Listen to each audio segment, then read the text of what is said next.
Hello dear student, very welcome in this new session.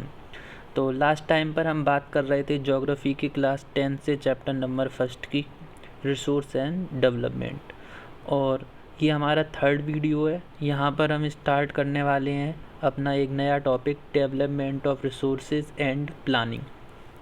तो जैसा कि आपको पता है, आपने लास्ट दोनों वीडियोज़ को देख लिया होगा, जहाँ पर हमने डिस्कस किया था रिसोर्सेज क्या होते हैं, व्हाट इज़ रिसोर्सेज, और उनके क्लासिफिकेशन भी पढ़ लिए थे कि किस तरह से रिसोर्स का क्लासिफिकेशन होता है। अब आज का जो हमारा टॉपिक है वो है development of resources and development of resources के बाद प्लानिंग उनकी किस तरह से हमें करनी है। तो स्टार्ट करते हैं, बढ़ते हैं अपने सेशन की तरफ। तो सबसे पहले तो हमको यही समझना है कि रिसोर्स को डेवलपमेंट करने की ज़रूरत क्यों है। आखिरकार हमें ऐसा क्या है कि जो हमें डेवलपमेंट ऑफ रिसोर्सेज को पढ़ना है और समझना है। तो हम जानते हैं कि resources have been used by human beings indiscriminately and this has led to the following major problem, कि हमारे पास जो भी रिसोर्सेज हैं, फॉर एग्जांपल अगर हम वाटर की बात करें तो वाटर हमारे लिए एक रिसोर्स है। अब इस रिसोर्स को हमने क्या मान लिया है कि हमें ये नेचर की देन है, नेचर से मिला है, अर्थ से मिला है, तो इसको हम बिना अंदाजे के, बिना किसी सेंस के यूज़ किए जा रहे हैं, बिना किसी देख रेख के कि आगे फ्यूचर में भी ये सेव रहे लोगों के लिए, हमारे पास पीने के लिए प्रेजेंट रहे या नहीं रहे, चाहे हम उसको यूज़ में हो चाहे ना हो, फिर भी हम उसे क्या कर रहे हैं, पूरी तरह से वेस्ट करते जा रहे हैं। तो यही सब चीज़ें हैं। फॉर एग्जांपल एक और एग्जांपल की बात करें तो ऑक्सीजन हमें कहाँ से मिलती है, एनवायरनमेंट से मिलती है। तो एनवायरनमेंट से मिलने वाली ऑक्सीजन को हम क्या समझते हैं कि ये हमारे लिए क्या है, नेचर की देन है, और ये प्रॉपर बहुत सारे अमाउंट में हमारे पास है, तो हम इसको आराम से बिना किसी फिक्र के यूज़ कर सकते हैं बेहिसाब। तो ये सब हमारे लिए क्या कर रही हैं, एक प्रॉब्लम क्रिएट कर रहे हैं कि रिसोर्स का हम बिना किसी सेंस के अंधाधुंध यूज़ किए जा रहे हैं। अब इससे क्या प्रॉब्लम फेस करनी पड़ेंगी हमें, तो यहाँ पर लिखा हुआ है this has led to the following major problem. तो सबसे पहली प्रॉब्लम जो आपकी बुक में है वो है depletion of resources for satisfying the greed of few individual. मतलब इन रिसोर्सेज को हम बिना किसी सेंस के यूज़ कर रहे हैं, तो इससे पहली प्रॉब्लम तो यही क्रिएट हो रही है कि रिसोर्स का डिप्लेशन हो रहा है। डिप्लेशन मतलब इन रिसोर्स में क्या आ रही है, कमी आ रही है। क्यों आ रही है, क्योंकि हम कुछ लोगों की ग्रीड को सेटिस्फाई करने के लिए क्या कर रहे हैं, इनका बेहिसाब यूज़ कर रहे हैं। फॉर एग्ज़ाम्पल फॉरेस्ट से वुड की सप्लाई हो रही है, तो कुछ पर्टिकुलर पर्सन क्या कर रहे हैं, अपने फ़ायदे के लिए फॉरेस्ट को काटते हैं और वहाँ से वुड की सप्लाई करते हैं। ऐसे ही प्लास्टिक का हम बहुत ज़्यादा यूज़ कर रहे हैं, तो इससे भी क्या है, हमारी जो सॉइल है वो ख़राब हो रही है, एनवायरनमेंट में बहुत ज़्यादा पॉल्यूशन हो रहा है, जो एयर है, विंड है, वो पॉल्यूट हो रही है। ऐसे ही दूसरा है accumulation of resources in few hand. अब इस तरह से हम बिना किसी सेंस के रिसोर्सेज को बहुत ज़्यादा अमाउंट में यूज़ करते जाएंगे, तो ये जो रिसोर्सेज हैं वो धीरे धीरे कम होने लगेंगे, और जब धीरे धीरे कम होंगे तो इनकी कॉस्ट जो है वो क्या करने लगेगी, बढ़ने लगेगी, राज हो जाएगी। तो ये सिर्फ सोसाइटी के कुछ लोगों के पास ही पहुंच पाएंगे, और जब सोसाइटी के कुछ लोग ही इसे ऑक्यूपाई कर पाएंगे तो सोसाइटी में क्या हो जाएगा, एक डिफरेंस क्रिएट हो जाएगा। जो अमीर लोग हैं वो क्या कर सकते हैं, इसे परचेज़ कर सकते हैं, रिच लोग इसे परचेज़ कर सकते हैं, और जो पुअर लोग हैं वो इसे परचेज़ नहीं कर सकते या इसको अपने यूज़ में नहीं ले सकते। इसका सबसे अच्छा एग्जांपल आप पेट्रोल से समझ सकते हो कि पेट्रोल इतना कॉस्टली है और क्या है, एक रिसोर्सेज है। अब अगर हम इसको बिना किसी सेंस के यूज़ करेंगे कंटिन्यू, तो क्या होगा, ये एक टाइम पर आकर ख़त्म भी हो सकता है, फिर आगे वाली जनरेशन को शायद मिले भी या ना मिले। और जो अमीर लोग हैं, जब इसकी कॉस्ट बढ़ेगी तो वो तो अपने व्हीकल्स में इसको यूज़ कर सकते हैं, बट जो गरीब लोग हैं वो इसे यूज़ नहीं कर सकते, अपने यूज़ पे नहीं ले सकते। थर्ड पॉइंट हमारा आता है it has led to global ecological crisis. अब जब तीसरे पॉइंट में क्या होगा कि रिसोर्स को जब बहुत ज़्यादा अमाउंट में यूज़ किया जाएगा अपनी ज़रूरतों के हिसाब से बिना किसी सेंस के, तो इससे इकोलॉजिकल क्राइसिस क्रिएट होंगे, कि जैसे कि ग्लोबल वार्मिंग क्रिएट होगी, ozone layer depletion, ozone layer कम होती जाएगी, एनवायरमेंटल पॉल्यूशन, एनवायरनमेंट में पॉल्यूशन होगा, और लैंड डिग्रेडेशन। मतलब ये सारी प्रॉब्लम हमें देखने को मिलेंगी। हम बिना किसी सेंस के रिसोर्सेज को यूज़ करते जाते हैं अपने फ़ायदे के लिए, जिससे क्या होता है, टेम्परेचर बढ़ता है एनवायरनमेंट का, ठीक है। और ग्लोबल वार्मिंग इंक्रीज़ हो रही है, अर्थ का टेम्परेचर बहुत ज़्यादा दिन पर दिन राइज होता जा रहा है, 46-47 डिग्री तक पहुंच जाता है जून जुलाई में। तो ये क्या है सब, ये रिसोर्सेज को बिना किसी सेंस के हम यूज़ कर रहे हैं, उन सब से होने वाली प्रॉब्लम है। और यही आपको यहाँ सिखाया जा रहा है कि इसी वजह से जो हमारे पास रिसोर्सेज हैं वो आगे वाली जनरेशन के लिए भी रहें और हर पर्सन हमारी सोसाइटी का इसे यूज़ कर सके, चाहे वो रिच हो चाहे वो पुअर हो, हर कोई पर्सन इसे क्या कर सके, यूज़ कर सके। इसलिए हमें ये टॉपिक पढ़ना है, डेवलपमेंट ऑफ रिसोर्सेज।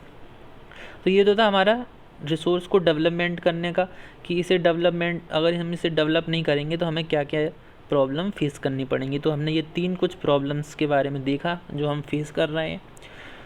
अब नेक्स्ट है हमारा रिसोर्स प्लानिंग। अब हमने ये तो सीख लिया कि डेवलपमेंट किस तरह से करना है रिसोर्स को। अब रिसोर्स को डेवलप करने के लिए हमें किस तरह से उसकी प्लानिंग करनी पड़ेगी। तो अब हमें प्लानिंग की ज़रूरत क्यों है रिसोर्स को डेवलप करने के लिए। तो आप जानते हो कि भाई सबसे पहला पॉइंट तो यह है कि planning is the widely accepted strategy for judicious use of resources. कि बिना प्लानिंग के हम ऐसा नहीं कर सकते कि हर पर्सन हमारी कंट्री का, हमारी सोसाइटी का रिसोर्स को इक्वली यूज़ कर सके। तो इसके लिए हमें क्या करना पड़ेगा, एक स्ट्रेटजी बनानी पड़ेगी, एक प्लानिंग करनी पड़ेगी जिससे हम रिसोर्स को सबको इक्वली प्रेजेंट करा सकें और फ्यूचर के लिए भी वो अवेलेबल रहें। नेक्स्ट है India has enormous diversity in the availability of resources.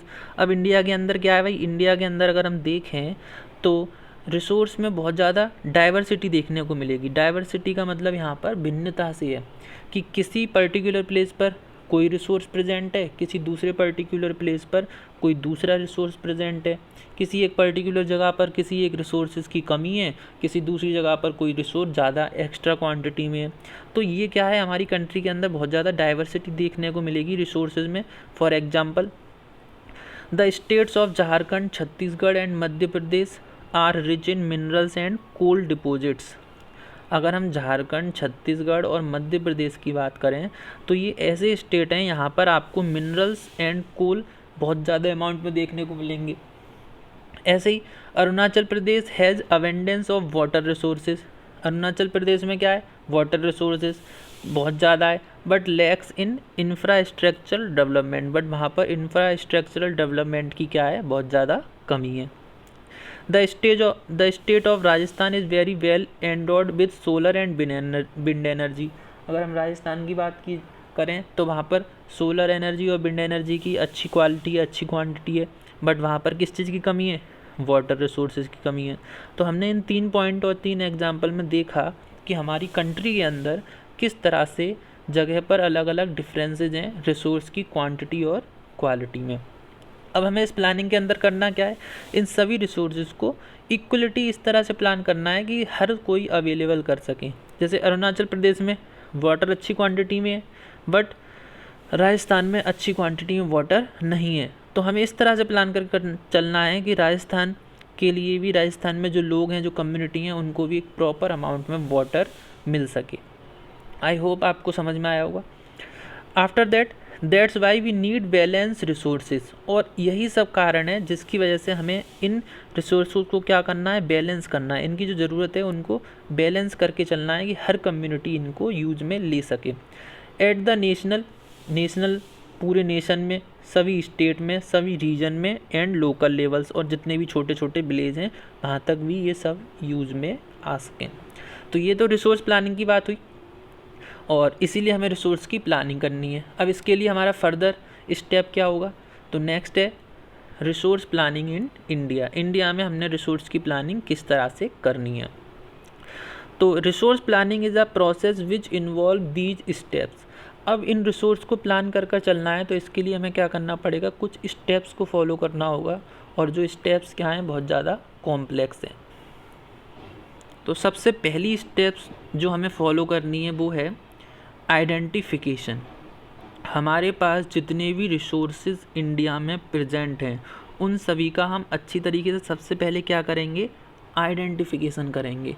अब आइडेंटिफिकेशन से क्या मतलब है, आइडेंटिफिकेशन से मतलब है कि हमारे पास प्रेजेंट जितने भी रिसोर्सेज हैं उन सभी को आइडेंटिफाई करना है कि कौन सा रिसोर्सेज किस प्रॉपर एरिया में ज़्यादा है और किस एरिया में कम है।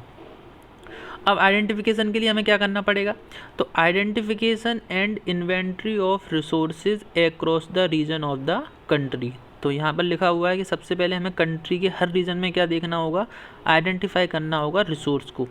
अब ये कैसे होगा, दिस इन्वॉल्व, इसे हम करेंगे सर्वेइंग, मैपिंग, सर्वेइंग के थ्रू, सर्वे करके, मैपिंग के through, by the map, help of map, maps की हेल्प से, क्वालिटिव एंड क्वांटिटिव, उनको क्वालिटी देखकर उनकी क्वांटिटिव देखकर, estimation and measurement of the resource, और इन सभी रिसोर्स को हम क्या करेंगे, मेजर करेंगे। तो सबसे पहला स्टेप था हमारा रिसोर्स प्लानिंग का कि हमें उन सभी रिसोर्स की क्या करनी पड़ेगी, आइडेंटिफिकेशन करनी होगी। और आइडेंटिफिकेशन का सिंपल सा मीनिंग है कि किस पर्टिकुलर रीजन में कौन से रिसोर्सेज प्रेजेंट हैं और कौन से रिसोर्सेज प्रेजेंट नहीं हैं, फिर उनकी क्वालिटी कैसी है, उनकी क्वांटिटी कैसी है। ठीक है, अब जब हमने किसी रिसोर्स की आइडेंटिफिकेशन कर लिया, आफ्टर दैट, अब ये तो है नहीं कि भाई आइडेंटिफिकेशन से ही काम हो जाएगा। अब जब हमें पता चल गया किसी एक पर्टिकुलर एरिया में ये वाला रिसोर्सेज अच्छी क्वालिटी में है, अच्छी क्वांटिटी में है, तो अब हमें क्या करना पड़ेगा, कुछ प्लानिंग्स करनी पड़ेंगी। तो नेक्स्ट स्टेप्स क्या होगी हमारी, प्लानिंग। अब प्लानिंग का क्या मतलब है, तो यहाँ पर प्लानिंग का मतलब है कि जब आपने आइडेंटिफिकेशन किया तो उसके बाद अब आपको उस रिसोर्स को अच्छी तरह से एक्सट्रैक्ट करना पड़ेगा। एक्सट्रैक्ट करने के लिए भी टेक्नोलॉजी यूज़ करनी पड़ेगी, कुछ कमेटी बनानी पड़ेंगी जो उसे देख सकें और प्रॉपर तरीके से कम अमाउंट ऑफ टाइम में उसे एक्सट्रैक्ट कर सकें। तो नेक्स्ट हमारी प्रोसेस क्या होगी, planning. Evolving a planning structure, अब हम क्या बनाएंगे, एक दूसरा पॉइंट में प्लानिंग स्ट्रक्चर फॉर्म करेंगे। एडॉप्ट विद एप्रोप्रिएट टेक्नोलॉजी, जिसमें क्या होंगी, टेक्नोलॉजी होंगी, स्किल होंगी एंड इंस्टीट्यूशनल सेटअप, और हम क्या बनाएंगे उनके लिए, इंस्टीट्यूशनल सेटअप भी बनाएंगे जिससे प्रॉपर तरीके से किसी भी रिसोर्स को एक्सट्रैक्ट किया जा सके और यूज में लाया जा सके। For implementing resource development plans, तो सबसे पहले पहली स्टेप में हमने क्या किया, आइडेंटिफिकेशन किया, दूसरे में हमने क्या की, प्लानिंग की। अब तीसरा पॉइंट होगा कि जब हमने प्लानिंग की तो वो प्लानिंग हमें इस तरह से करनी है कि उसका ओवरऑल डेवलपमेंट हो। तो थर्ड पॉइंट हमारा क्या होगा, ओवरऑल डेवलपमेंट। अब क्या मतलब है इसका, तो matching the resource development plans with overall nation development plan, मतलब हम किसी पर्टिकुलर प्लेस पर किसी रिसोर्स को एक्सट्रैक्ट कर रहे हैं तो इस तरह से हमें चीज़ों को अरेंज करना है कि उससे पूरे नेशन को फ़ायदा मिले या बेनिफिट मिले। ठीक है, वो पूरे नेशनल के लिए क्या हो, बेनिफिशियल हो। तो ये हमारी 3 स्टेप थी और इन 3 स्टेप की हेल्प से हम क्या करेंगे, रिसोर्स प्लानिंग करेंगे। ठीक है, अब नेक्स्ट बात होती है इसके बाद कंजर्वेशन ऑफ रिसोर्स की। तो सबसे पहले हमने रिसोर्स प्लानिंग को देख लिया अभी, और इसके बाद रिसोर्स प्लानिंग इन इंडिया। अब हम बात करेंगे कंजर्वेशन ऑफ रिसोर्स की, कि रिसोर्स को कंजर्व करना क्यों ज़रूरी है। तो अब इतना पढ़ने के बाद तो आप समझ गए हो कि कंजर्वेशन करना ज़रूरी क्यों है। तो ज़रूरी सिर्फ इसलिए ही है क्योंकि बहुत सारी रिसोर्सेज में क्या है, यहाँ पर डाइवर्सिटी है इंडिया के अंदर, कहीं पर रिसोर्सेज ज़्यादा हैं, कहीं पर कम है। ठीक है, हर कोई जनरेशन उसे यूज़ कर सके, और जनरेशन ही नहीं, एट द प्रेजेंट टाइम जो कम्युनिटी है, हर तरह की कम्युनिटी उन्हें यूज़ कर सके। तो इसलिए हमें रिसोर्सेज को क्या करके चलना है, कंजर्व करके चलना है। तो इसमें सबसे पहला पॉइंट है, resource are vital for any development activity. किसी भी एक्टिविटी को डेवलप करने के लिए रिसोर्स क्या है, बहुत ज़्यादा इंपॉर्टेंट है, बहुत ज़्यादा ज़रूरी है।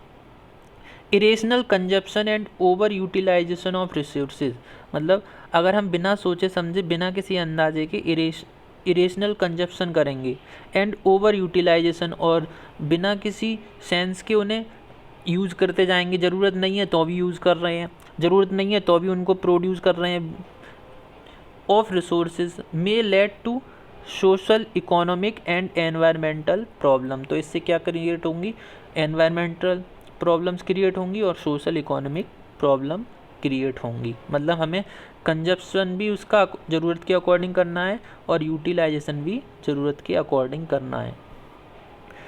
टू ओवरकम दीज प्रॉब्लम, और इन प्रॉब्लम से बचने के लिए, निकलने के लिए, resource conservation at various level is very important. और इन्हीं सब प्रॉब्लम से बचने के लिए हमें रिसोर्स को क्या करना है, कंजर्व करके रखना है। और रिसोर्स को लेकर हमारे जो लीडर थे महात्मा गांधी फादर, उन्होंने भी अपना एक थॉट प्रेजेंट किया था, एक बात कही थी, वो भी देख लेते हैं। तो उन्होंने कहा था the earth provide enough to satisfy every man's need, मतलब अर्थ इतना हमारे पास, इतना हमें प्रोवाइड कर देती है जिससे हर किसी पर्सन की जो नीड है वो क्या हो सके, कंप्लीट हो सके, सेटिस्फाई हो सके। But not for every man's greed, पर इससे हर किसी लालची की इच्छा पूरी नहीं हो सकती। उनका कहने का मतलब ये था कि हमारे पास इतना तो है, अर्थ हमें इतना प्रोवाइड करती है कि हम अगर तरीके से इन चीज़ों का यूज़ करें तो हर पर्सन को प्रॉपर अमाउंट में ये रिसोर्स मिल सकते हैं। बट अगर कोई लालची है, कोई बहुत ज़्यादा अमाउंट में उसे बिना किसी सेंस के यूज़ करना चाहता है, अपना फ़ायदा लेना चाहता है, तो इसके लिए कोई भी चीज़ प्रोवाइड नहीं हो सकती, हम कितनी भी क्वांटिटी प्रोड्यूस कर दें। या अदर वर्ड में हम ये बोल सकते हैं कि जो कंजप्शन है वो ज़रूरत के अकॉर्डिंग होना चाहिए।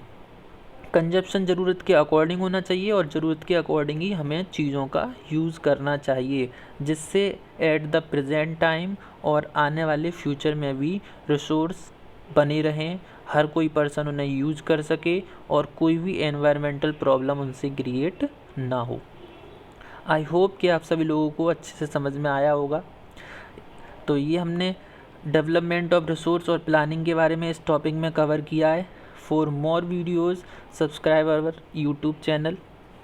टेलीग्राम पर आप नोट्स ले सकते हैं फ्री में ज्वाइन कर और व्हाट्सएप पर भी आप मैसेज कर वो अपने नोट्स पा सकते हैं। नेक्स्ट पार्ट में हम डिस्कस करेंगे लैंड के बारे में। आई थैंक यू सो मच।